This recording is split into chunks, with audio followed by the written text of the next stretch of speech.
接到消息了。林夕，你听一下这一段。美国奥伦公司表示，在农贸会下单的6000吨小红萝卜，却因华生翻译的差错，导致收到的货物为白萝卜。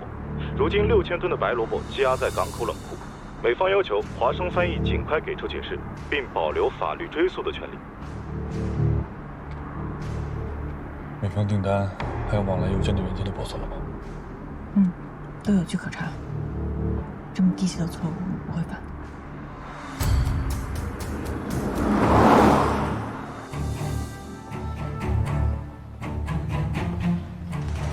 我把那个资料流盘给你了。哦，好。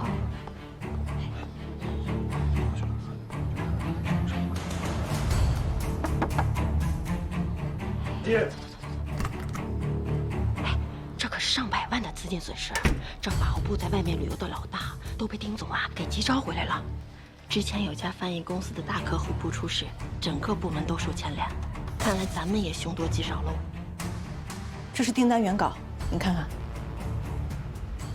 如果是我们的责任，我一定不扯皮。但现在看来，应该是奥伦公司他们自己的问题。您给我点时间，我来彻查这件事。如果是你们的纰漏，林夕，这件事情必须要有人担责，明白吗？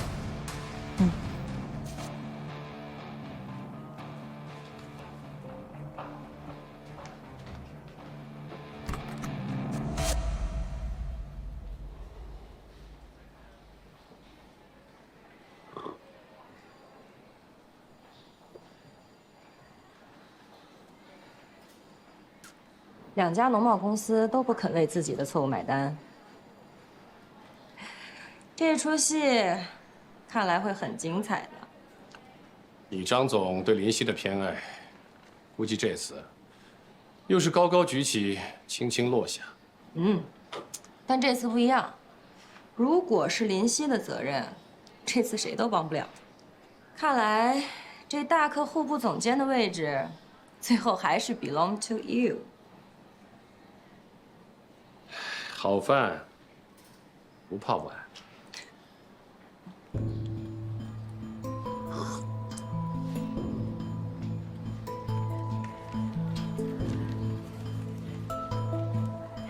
11号下午，森美负责人与奥伦负责人约定第一次见面。13号上午，森美向奥伦下单西兰花和甜玉米。16号晚上，奥伦向森美咨询白萝卜的价格，这个是邮件记录。17号中午，奥伦正式下单6000吨白萝卜。陈文，农产品中英文对照表上有问题吗？没有问题，我们一共收到过2份对照表，分别是9号和14号，都在这儿，您看。我看了一下对照表，白萝卜 Chinese radish， 小红萝卜 radish， 所有的证据显示我们都没有任何的纰漏。只有这2份，没有再更新过了。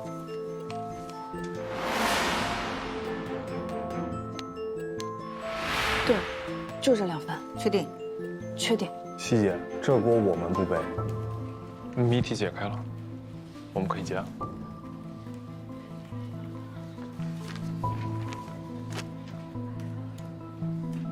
林总监，您的午餐。我没订餐啊。这上面是您的名字和手机尾号。信记呀？什么意思呀？信记没有和任何外卖平台合作，得本人自己去现场点。哎，希姐，这又是哪个爱慕者送的呀？少爷，少爷。你胃不好，快吃吧。1354。谢谢，破费了。那个，大家休息一下，一起吃吧。好嘞。谢谢。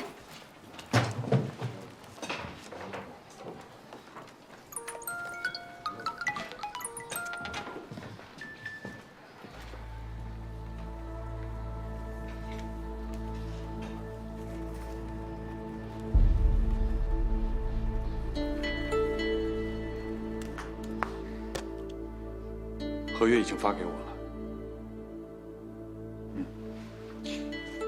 后面的事情我们会继续推进。好，那3天之内我就把合约还给你们。好，再见。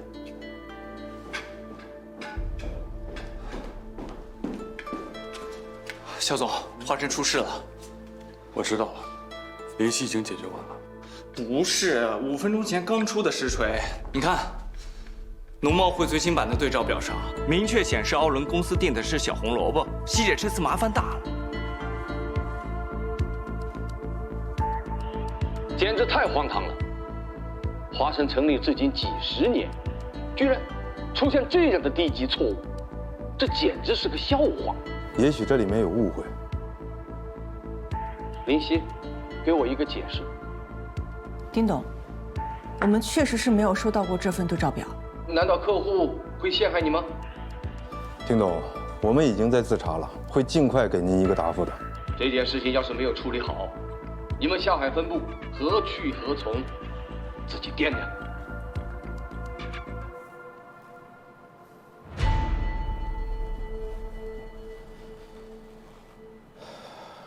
大家都说说吧，有什么想法？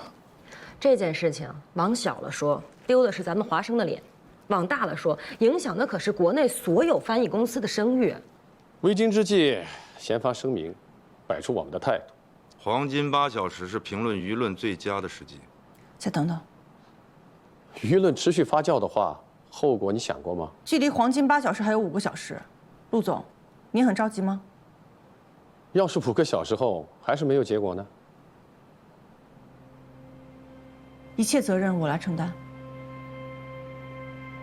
现在闹这么大，怎么查呀？大客户部出事了，你说他们会推谁出去辩护呀？负责这个项目的是谭莎莎和魏天，难道是他们俩？你想想，谭莎莎和林夕是什么关系？魏天又是林夕的左膀右臂，要推啊，也是推临时工啊。哎呀，这有背景啊，就是免死金牌啊。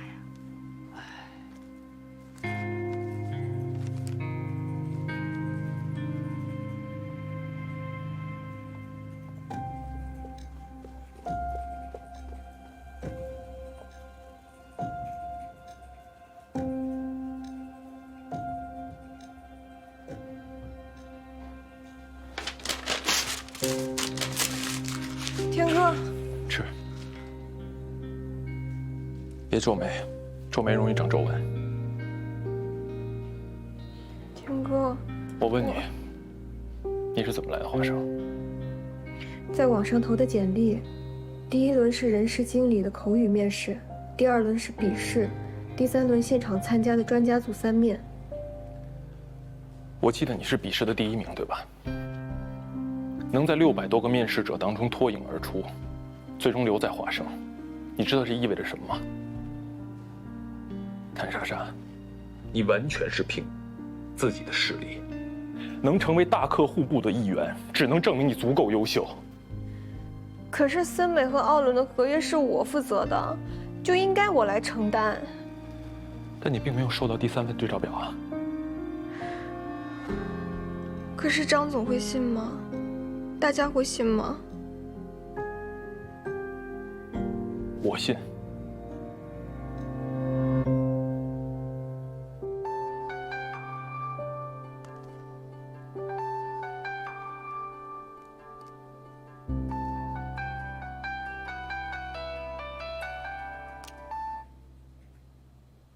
喂，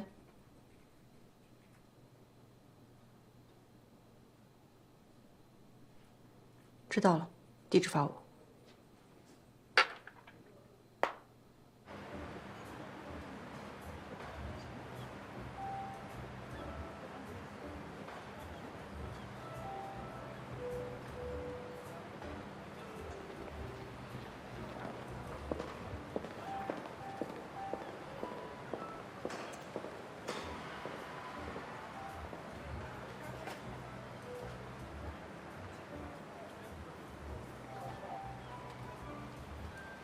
这家咖啡店的咖啡不错，喝什么？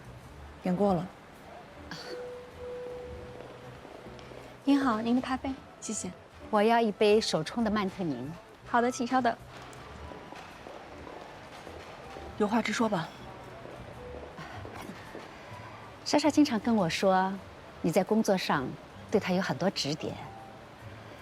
你们最近是不是很忙啊？我只有10分钟。您叫我来，不是叙旧的吧？我们家莎莎年纪小，工作经验少，所以还希望你这位表姐多担待。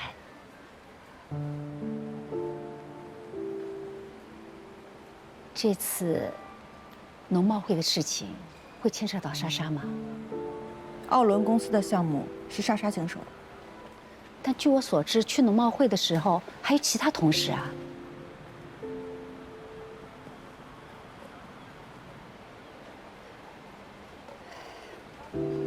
西西啊，无论如何，你得保莎莎。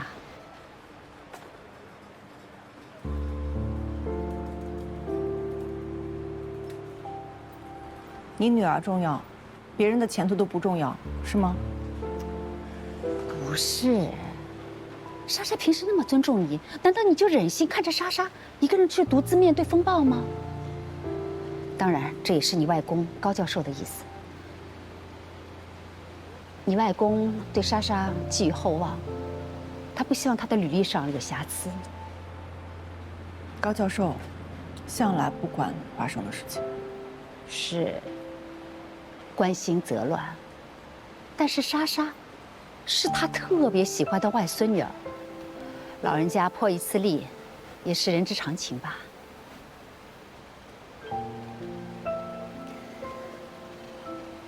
西西啊，算阿姨拜托你了。你好，您的咖啡，谢谢，请慢用。他们这儿的咖啡的确不错，您尝尝。咱们的关系就不需要我请了。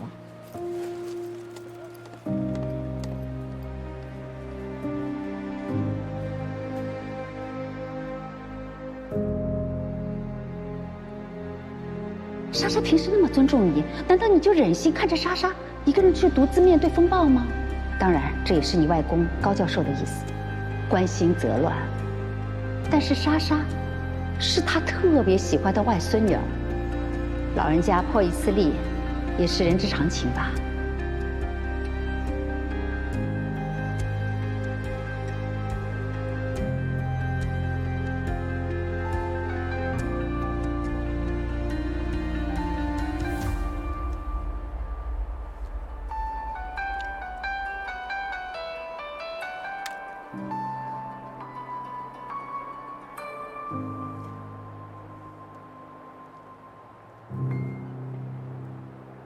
喂，老林，你怎么样了？挺好的。新闻我看到了，西西，几千吨白萝卜，老爹还是买得起的。哦，记住了，万事有老爹给你兜底。哎，西西，你是不是感动得快要哭了？西西勇敢飞，老爹永相随。爸，你怎么这么好啊？行了，快去吧，挂了。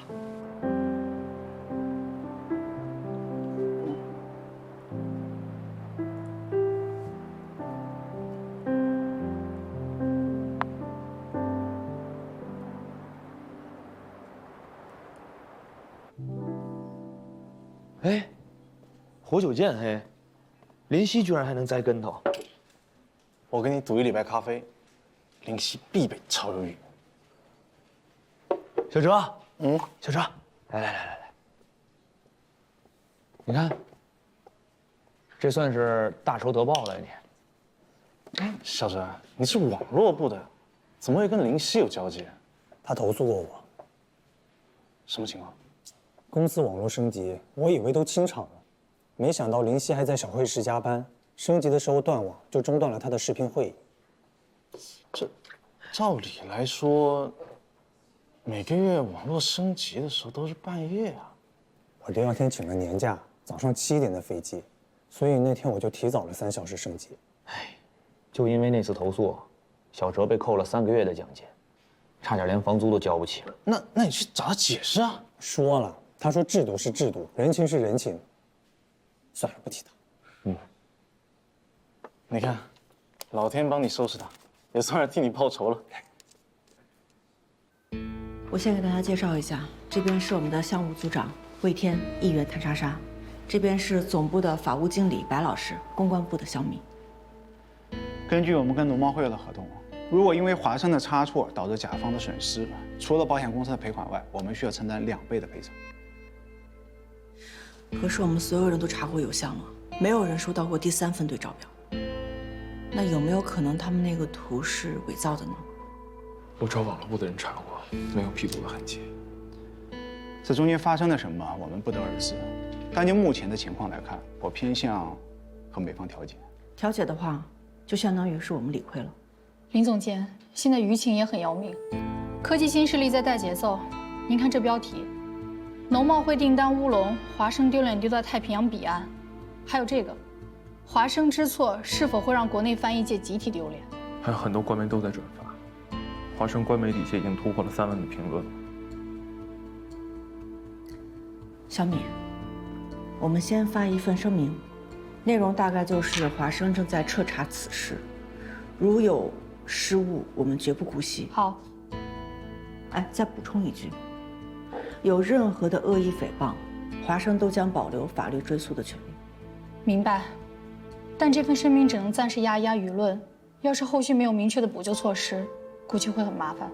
那美方那边具体是什么意思啊？对方要求2倍的赔偿，5年的无偿翻译服务，以及社交媒体的公开道歉。这后果也太严重了。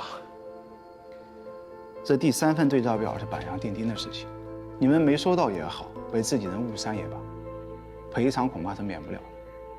现在的关键是跟奥伦公司斡旋，把补偿降到最低。不管怎么样，先发声明吧。后续的事情我们再想办法。好。不好意思。喂。喂。现在？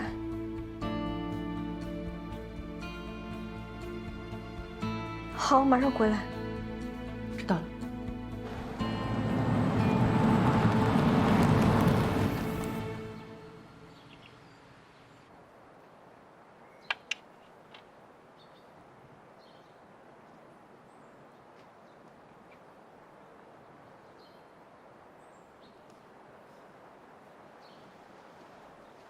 高教授，您把我们叫来，不是来看您下棋的吧？人生如棋局啊，纵横交错，赢者的境界呢是戒骄戒躁，输者的境界是落子不悔。有话您就直说吧。今天外公叫你们来，是想说农贸会的事情。该说的话我们都已经说过了，你还有补充吗？你去找西西了。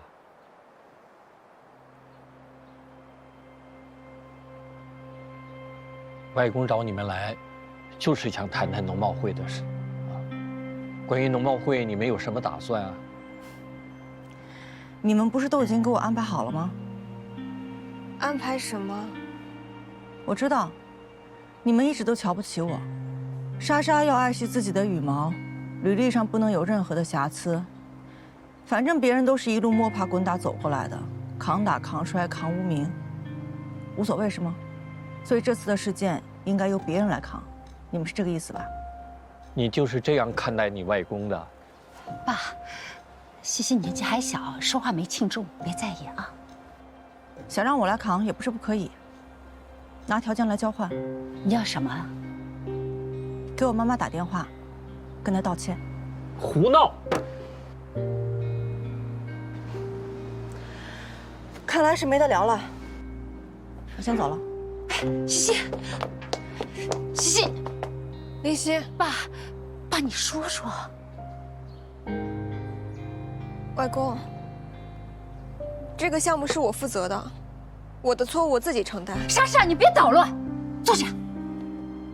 以你的级别，还没有资格担责。就算我没有资格，也不该你来承担。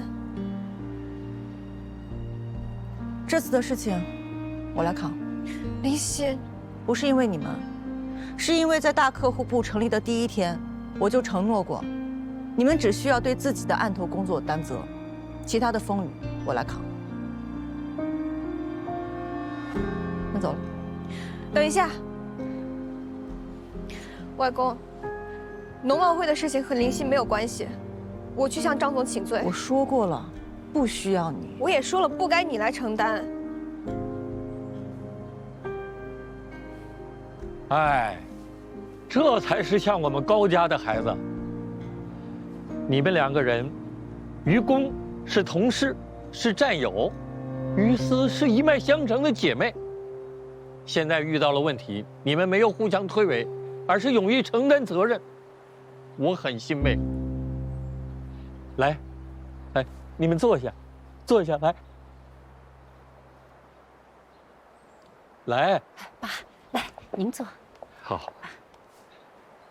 你们听我讲啊，40几年前，我给国际刑警组织翻译一份引渡的条约，结果因为一个单词的错误，中外双方反复的去研究文本，不仅影响了工作的进度，而且还耽误了办案。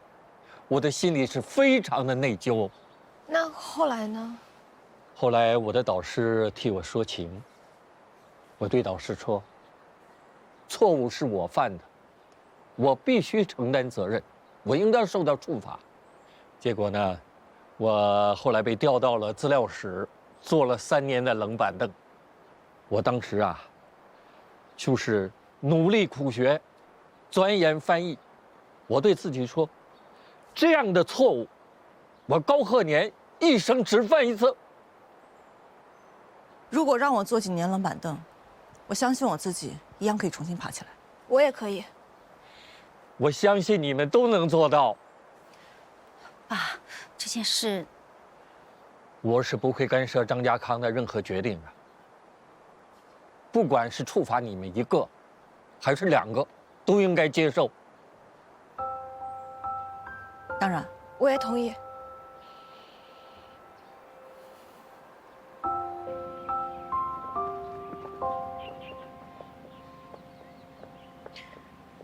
妈妈找你的事，很抱歉。是你，他是他。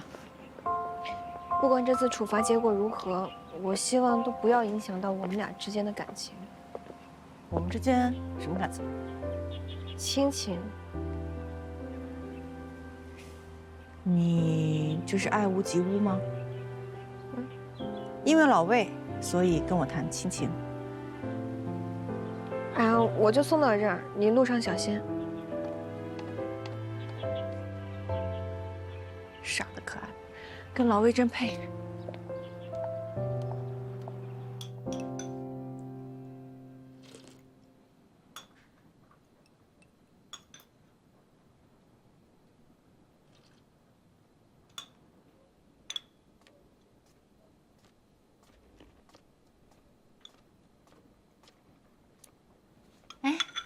爸，您怎么下来了？要不要我给你弄点水果啊？高玲啊，西西和莎莎都是我们高家的好孩子，我不会厚此薄彼的。爸，我明白了。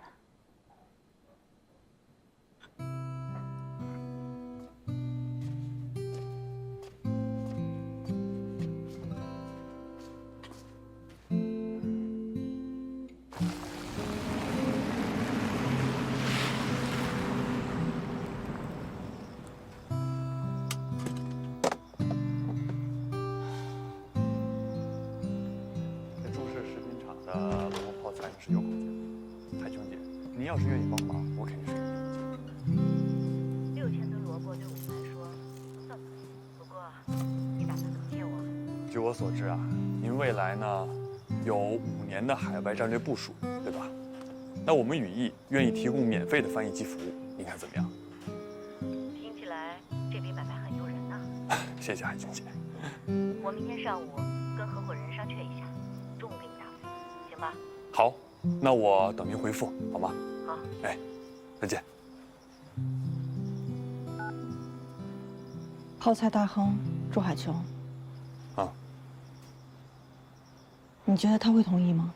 当然啊，你想想啊，第一，森美的白萝卜品质很好，祝氏呢又是做泡菜起家的，这两者正好一拍即合。第二呢，他们未来要开拓海外市场，那如果有羽翼的帮助，那必定是如虎添翼。第三，祝氏正好可以借此机会炒一波热心的人设，对未来的销路也很有帮助，何乐而不为呢？肖总，你适合去做公关。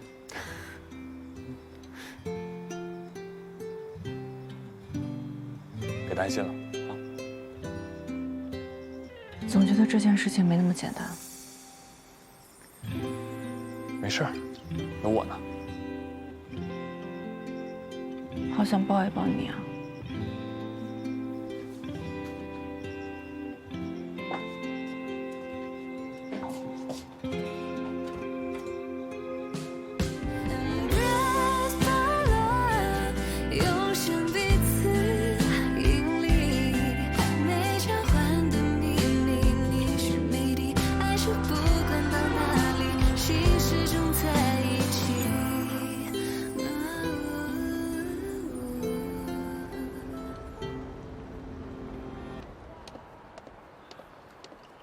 你怎么在这儿啊？张总急召。什么事儿？农贸会官网宣布取消与华生一切合作。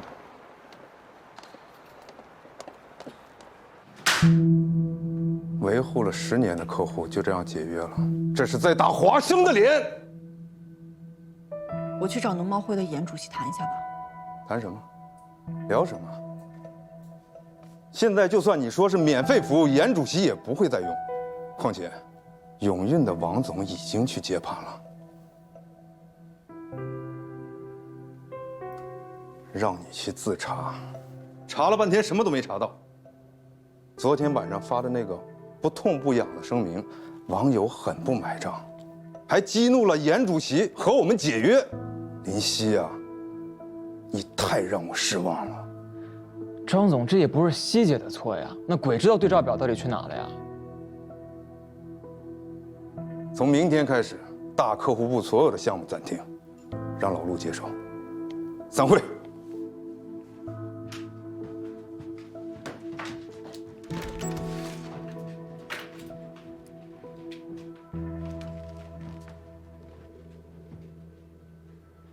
在总公司的处罚结果出来之前，大家休假。也好，请吧。破公司谁爱待谁待吧。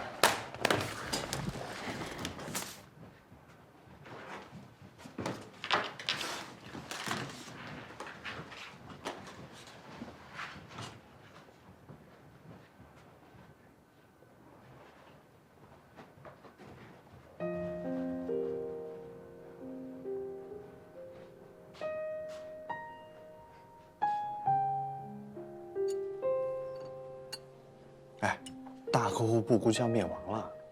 真的假的？我听人事部张姐说的。那他们这些人会分到什么部门啊？天哪，千万不要让林夕来我们部门。你想什么呢？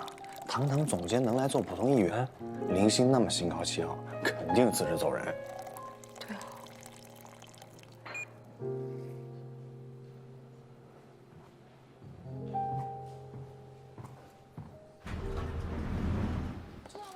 哎，林总监出来了，林总监。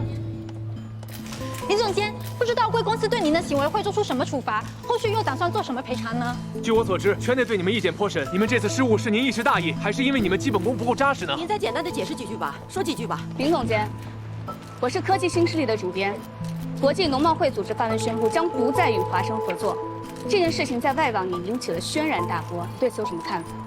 你就没有丝毫的愧疚吗？一切以华生官宣为准，我个人不方便回答，谢谢。林总监还是再说点话。不好意思，不好意思，我们真的已经等很久了。您简单说两句吧。可以作为个人对你公司各位网友，表态好吗？我现在所在的地方就是华生翻译。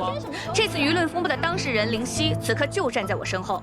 面对媒体的采访，他始终不左右而言他，圈中没有一位议员为他发声。可见，对于这件事情，多说一点好吗？一成，简单说两句。我们真的已经等了很久。接过去，接过去。肖总，这不是接过去。张总，你怎么来了？来这里呢，肖总。等我林爽。接过去。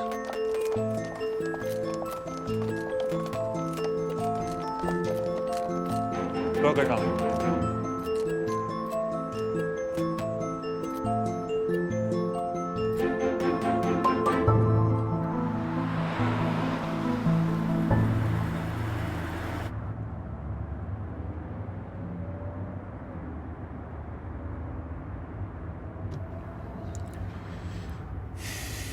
要不，给你买票，出去玩几天？逃避不是我的风格。行。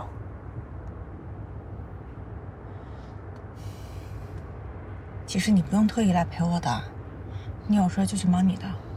陪你才是最重要的，知道吗？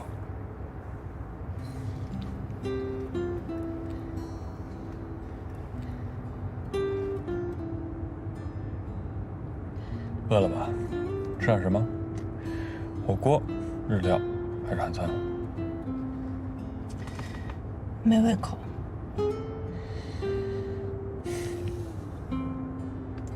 我饿了，就当陪我去吃。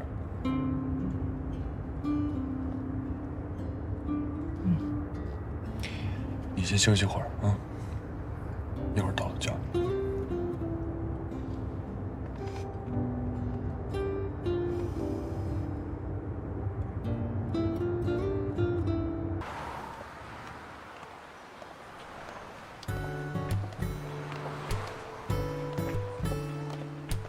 阿婆，哎，要一个糖山楂，带2层糖衣的。哦，好，5块钱是吧？是。这一寸比较好，这就是2层糖衣的。谢谢阿婆。走吧。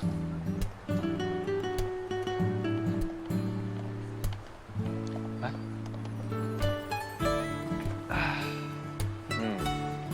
来吧，第一口最甜。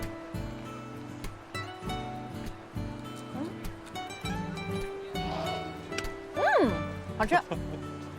好久没吃了。我记得你们俩那天晚上，小姑娘好像还喝醉了。阿婆记性真好。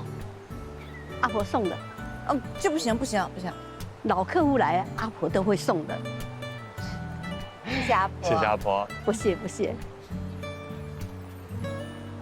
第一个给你。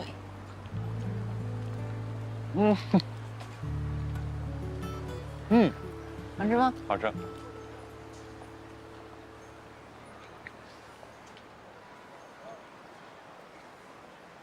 辞职吧。干嘛又想推荐我去新加坡那边？工作这么累，我养你啊。经典台词不能乱用的。林小姐，那你愿不愿意给机会啊？肖总，你这是在求婚吗？在这里。我告诉你，我户口本可在车上呢。哎，肖总，你这是趁着我四面楚歌的时候求婚，算盘打得有点响啊。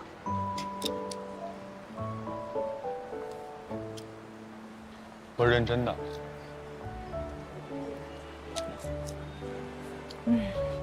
其实有的时候呢，我会觉得翻译的工作好辛苦哦。但是转头想想，干什么不辛苦呢？做糖葫芦也很辛苦啊。但你做得很好啊。有一天我要是不当议员了，就开一家糖葫芦店，也不错。阿婆。哎。你们店转让吗？啊？没有。阿婆，转让跟我说一声啊！什么啊？神经！堂肖总去跟人家抢糖葫芦店，不怕笑掉大牙呀？被人家笑就笑呗，我又不怕。做的还是很好的，再接再厉哦。林总监这么受欢迎，我敢表现不好吗？这个明枪易躲，暗箭难防。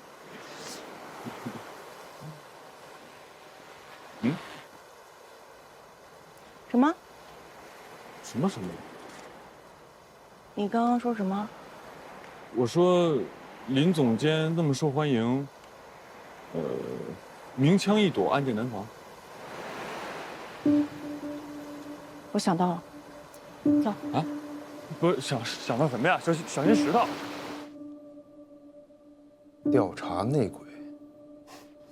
林总监，你这是病急乱投医啊！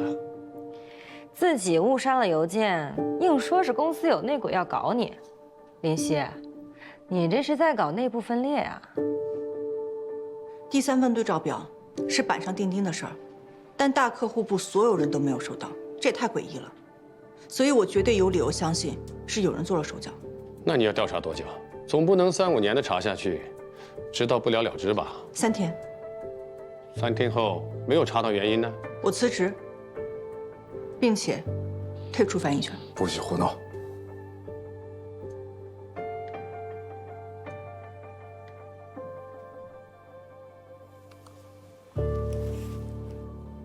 总部那边我会暂时压着，3天内给我一个结果。谢谢。网络部吗？我找一下小哲。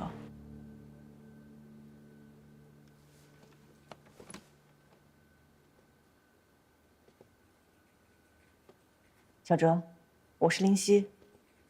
麻烦你帮我调取一下上个月11号到20号的记录，查看一下农贸会发给华生的邮件痕迹。林总监，这个工程量比较大，但是我们手上都有别的事情要做，恐怕抽调不出人手。那你们什么时候有空？可能得1周后吧。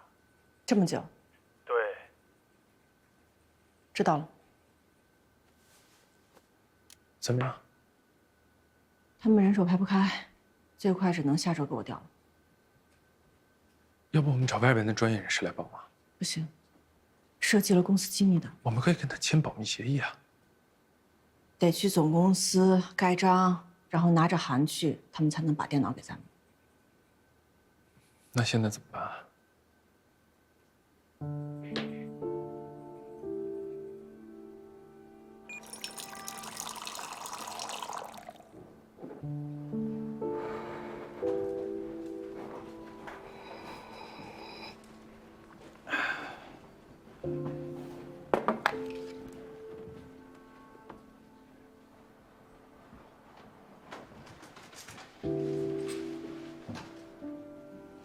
林总监，你想干嘛？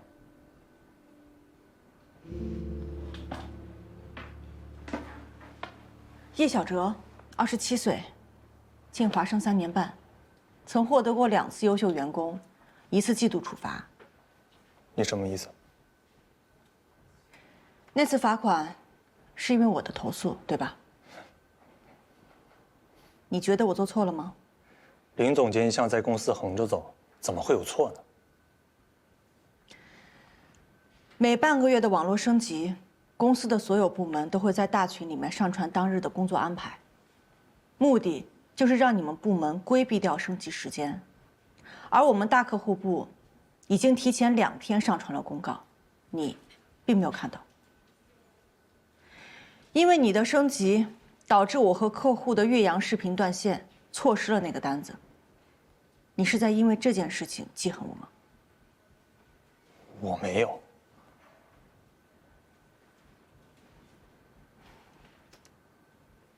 这次对照表的事情，我被撤职也好，大客户部被取消也罢，归根到底，伤的都是华生。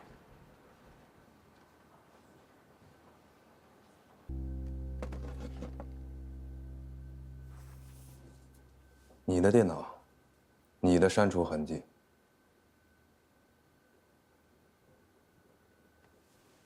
我没删过。21号13点43分，你在哪里？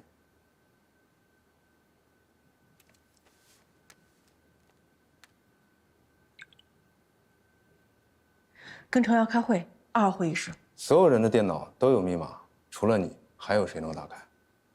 大客户部的人都知道，150203我进华生的第1天。张总，我不接受有罪推定，我申请调那一天的监控。监控可以调取吗？那几天物业公司来做监控更新，不保证能查得到。尽量吧。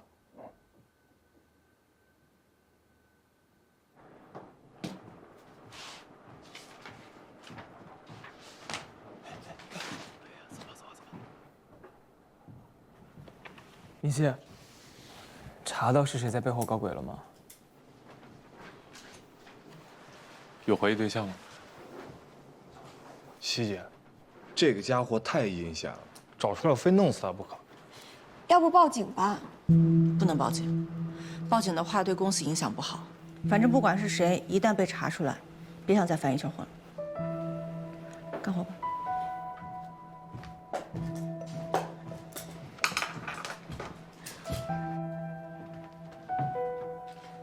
查出来了？没有。但是有3个镜头，大概有6分钟的黑屏，其中一个正对你办公室门口。黑屏的部分可以修复吗？不能。是不能还是不愿意？既不能也不愿意。林总监，你看到这个点了，我还在加班，就是为了帮你一帧帧去看。我现在得下班了。哎，先吃饭吧。咱们谈谈。想干嘛？肖一成。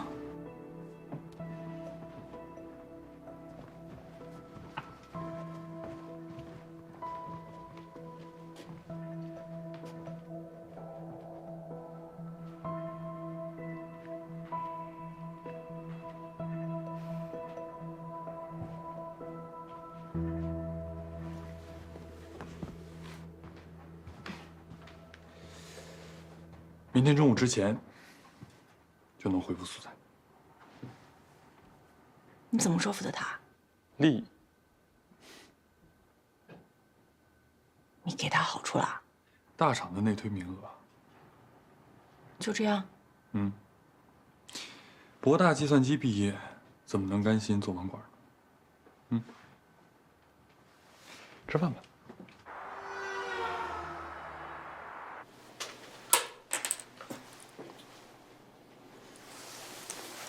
你心脏怎么样？是谁啊？你心脏好的话就看吧。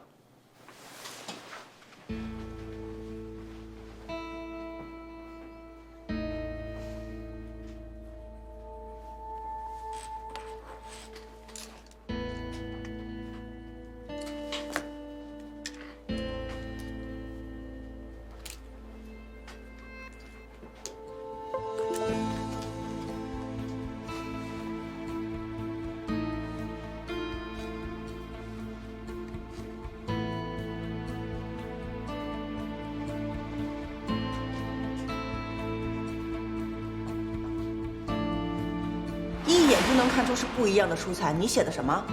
全部用一个单词，你是疯了吗？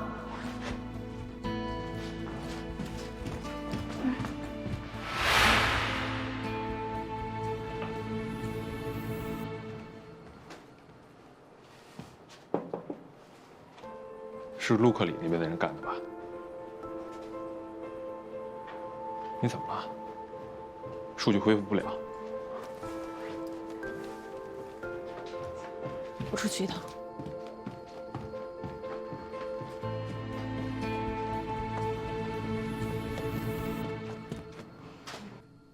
林夕她脸色这么难看，到底发生什么了？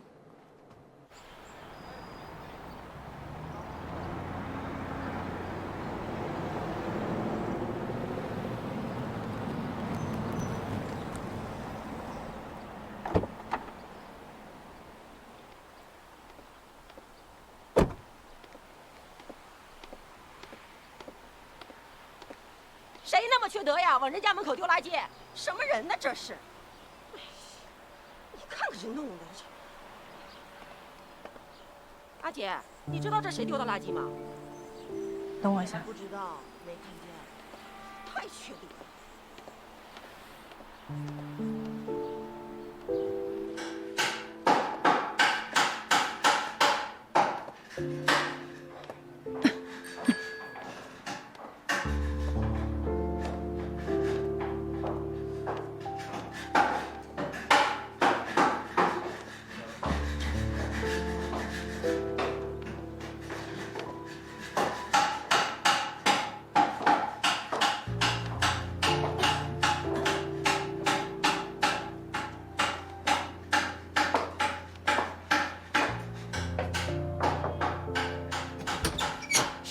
谁呀？陈文在吗？我靠，不行！我跟你说，这单你们谁也别跟我抢，老娘都好几个月没开张了，再这么下去喝西北风去，不行！拿来。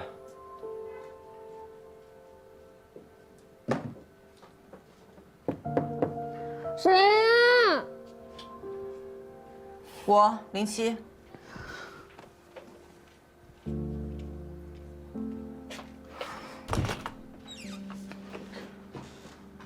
你来了。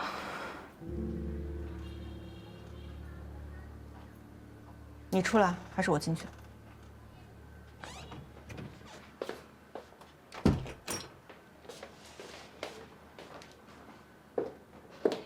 哎，我那货什么时候来呀？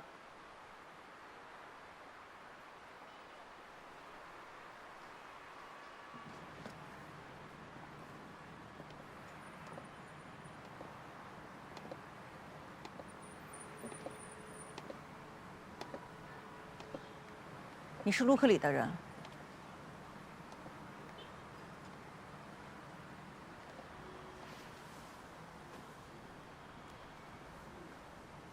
那是有人威胁你。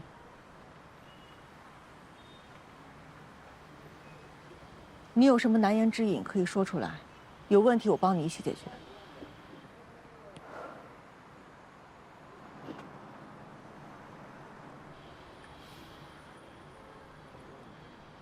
辞退公告，今天会发在官网上。你早就打算试用期满了之后开了我，可是我留不下来，不是吗？我做了什么让你会这么觉得呢？那天我在工地，你打电话让我查资料，又嫌弃我做的不够好。那个时候我就知道，我留不下来。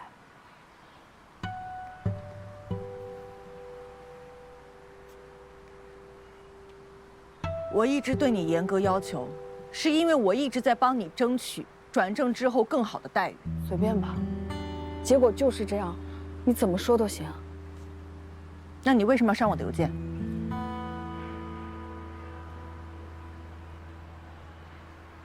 我那天刚被你骂完，又要扣我绩效，我很生气，我一生气就……我后悔了，可是我删得太干净，我找不回来了。你犯了错，我批评你，反倒是我的不对了。你对，你永远都对，你是林夕，你怎么会错？我有错，无非就是日期写错了，全角变成半角，甚至有很多不该我做的活儿，你当我去做，我不能有怨言，做错了还要被你骂，凭什么最苦最垃圾的活永远都给我？凭什么我做错一点点，你就要疯狂暴雨的批评我？我就是个普通人，我也会痛，所以我对你的栽培，对你来说是痛。栽培？别说那么好听，你就是职场霸凌。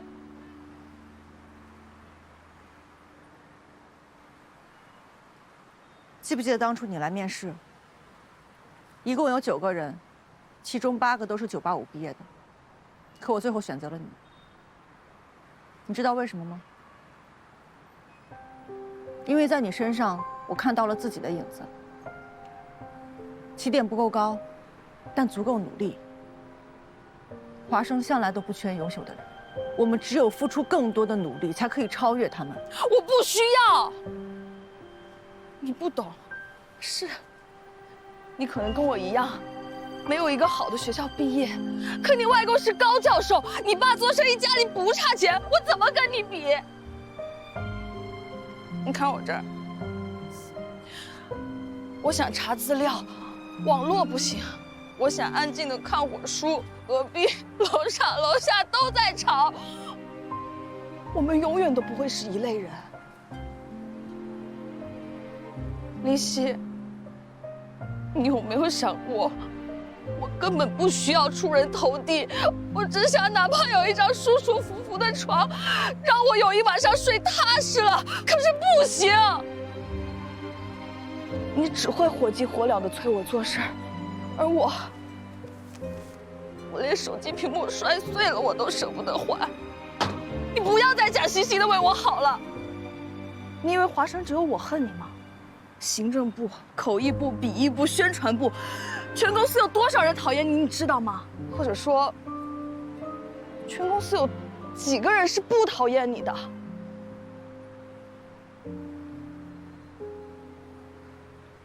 你今天来找我，无非就是想让我愧疚。可是林夕，希姐，我真的撑不下去了，你走吧。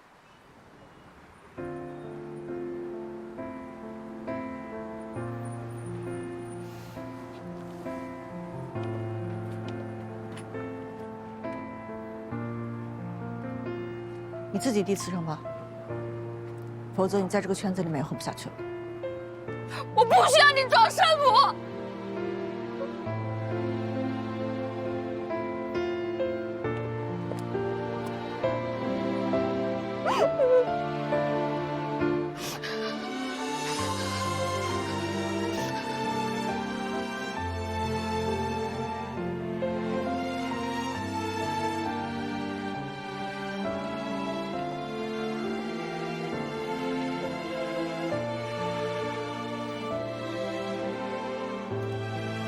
没事吧？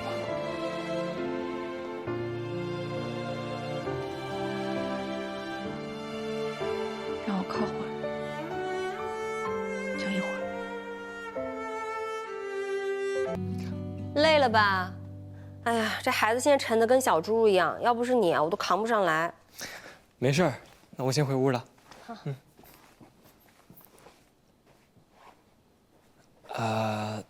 童心。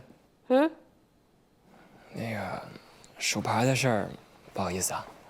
我都说了没关系了。可是他别可是了，你不困，我也要睡了，晚安。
这位小帅哥，我看你的面相，好像缺点什么。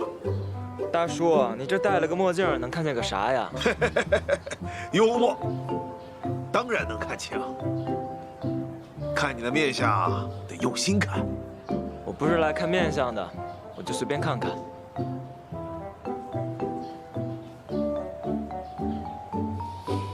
君子无故，玉不去身。中国自古以来，玉就备受文人雅士所推崇。咱们男人身上必须有块玉，你看这块玉怎么样？我不是给自己买的，我是买来送人的。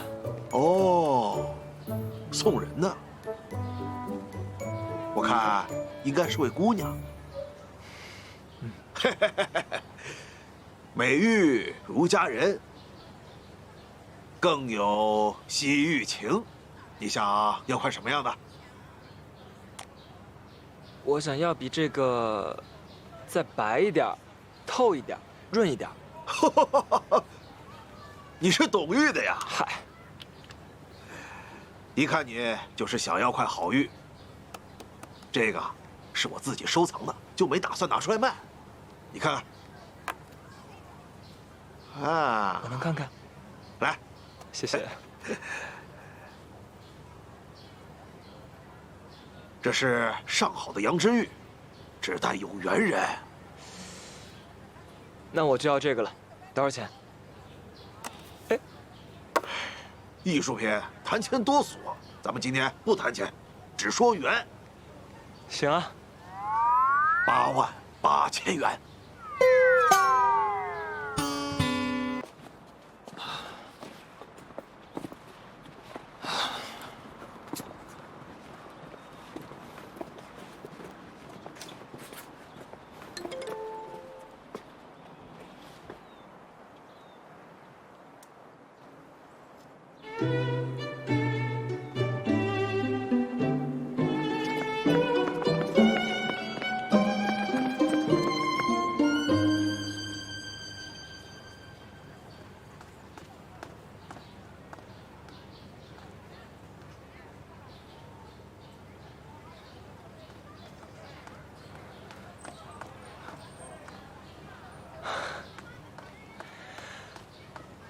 老板，你怎么搬这儿了呀？让我一顿好找呀。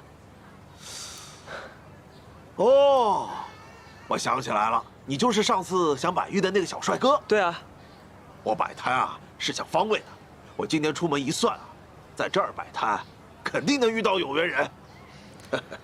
我觉得您算的还挺准的，有缘人就是我呀。我掐指一算啊，今天咱俩的缘准够。玉呢？那么贵重的东西，我怎么能天天带在身上呢？这样，咱们一手交定金，一手同城快递，成交。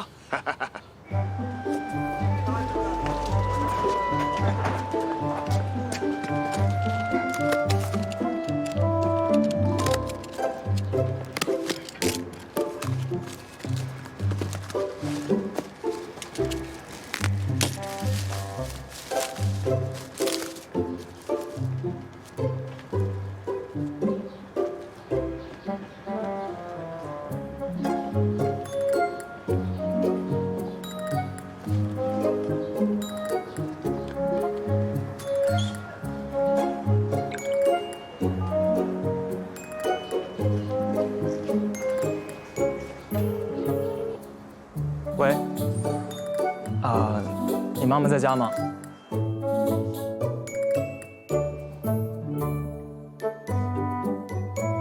？Peter，你确定你妈不会突然回来吧？不会不会，我确定她开会去了。哎，小心点，88000呢。我会注意的。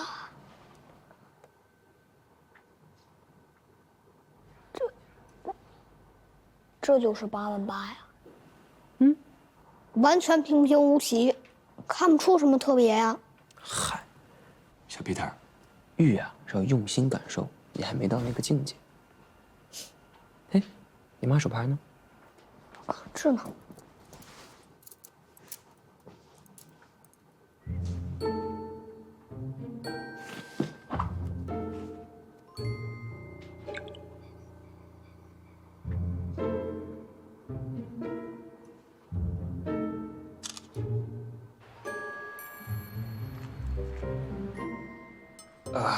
大师，我是林夕介绍过来的朋友，找您雕块玉。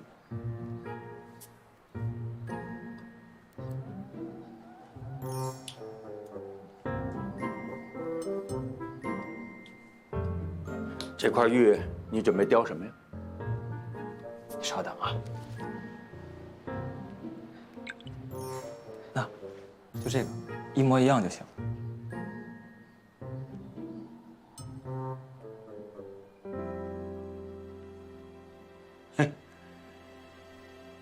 这个画片儿和纹饰，我可以跟他雕的一模一样。但是你这块料，我就不好说了。这都是羊脂玉啊。羊脂玉，羊脂玉要有特性，要有油润度、密度，还有它的重量。综合这3点，像这块料，随便在市场上买，200-300块钱。200-300。哎呀，小伙子，你可以把那块玉拿来，用我最精湛的技术给你修补一下，要比这块价值高得多。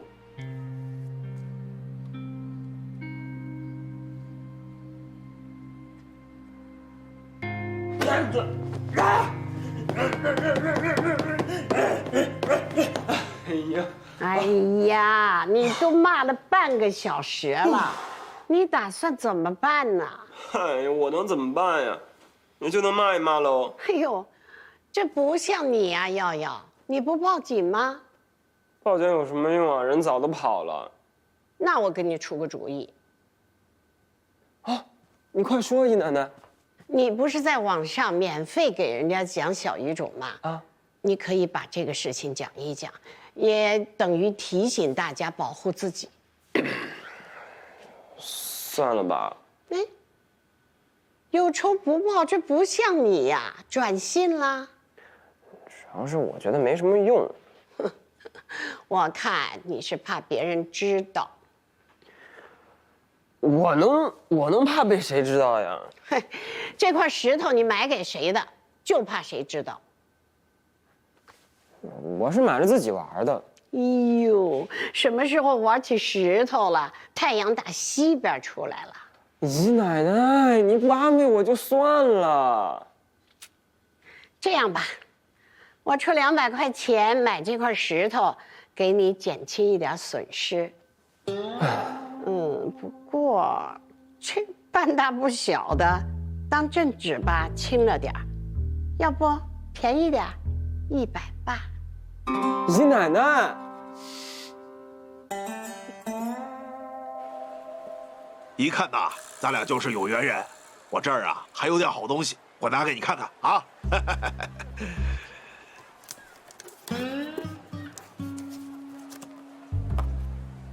你看看这个，哎，小帅哥，怎么？是今天早上的地方没缘分了呢，还是咱们俩没缘了呀？有缘，肯定有缘。哎，别着急走呀，我来给你算一卦啊。我觉得你今天跟警察有缘。哎，好巧啊！不巧，我在等你。为什么呀？坐。好。你太破费了。什么呀？88000。啊，你都知道了？雕刻师是林夕的朋友，我过去一问才知道你被骗了。嗨，那个不好意思啊，主要是我不太懂玉，才闹了这个笑话。是我不好意思。那现在解决了吗？骗子已经被抓进去了。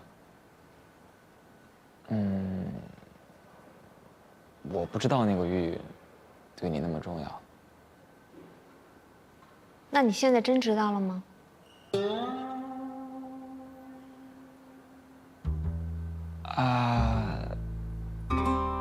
也不算全知道吧，我只知道是 Peter 爸爸送给你的。程耀，我接下来呢跟你说的每一个字没有任何潜台词。那个男人跟我早就没有关系了，手牌也不是他送的，是我师傅。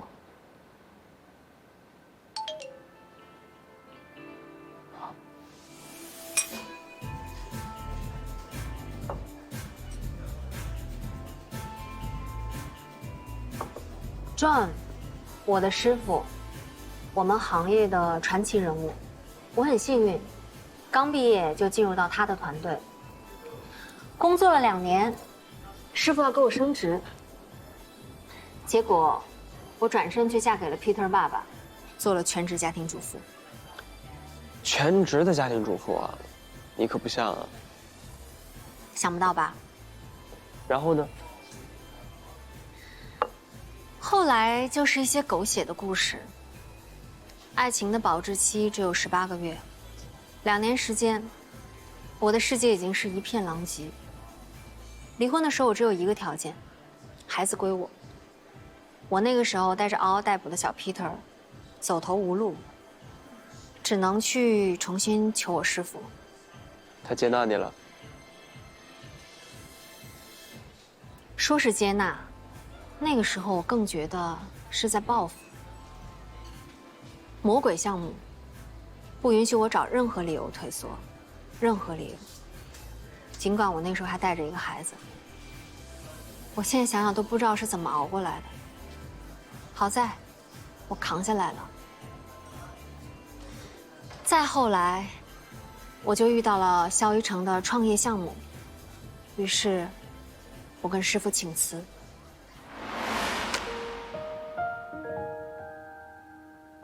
当年，我向他提出辞职，他送我这块玉作为离职礼物。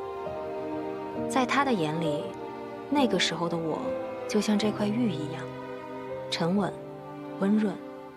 我离职，他虽然舍不得，但是也不能阻挡我去追求自己的梦想。他告诉我，我要做的事业一点都不简单，要做好心理准备。这块玉是一种见证，也是一种鼓励。他建议我打造成无事牌，中文意思平安无事。他希望我未来事事顺利，平安无事。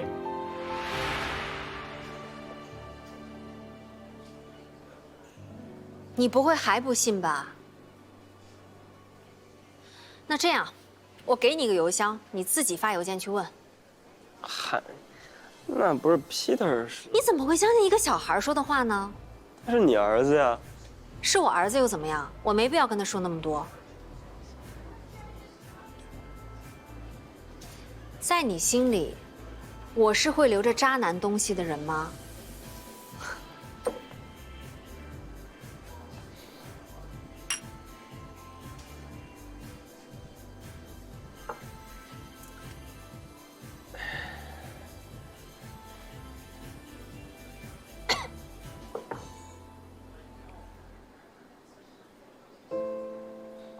无事牌，无事牌，真要无事，人生就到头了。现在有了这么一道裂纹，我心里反而踏实了。所以关于这一道裂纹的歉意，我收到了。这件事情到此为止。